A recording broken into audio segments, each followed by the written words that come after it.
అభిమానుడా, మాట్లాడే దేవుడా, మమ్మల్ని బ్రతికించిన దేవుడా, వాయిదాలు వేసిన తండ్రి, అహాబు మరణానికి తీర్పు తీర్చి వాయిదా వేసావయ్యా.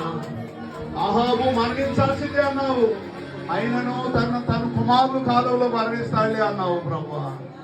అయ్యా, అహాబు మరణానికి వాయిదా వేసిన దేవా, హిజ్కియాకి మరణానికి వాయిదా వేసి 15 సంవత్సరాలు ఆయుషించిన దేవా, కవిత మరణానికి జీవం పోసిన దేవా, లాజరు మరణాన్ని ఆశ పెట్టుకొని లేవనెత్తిన దేవా, నీ స్తోత్రాలు నాయనా.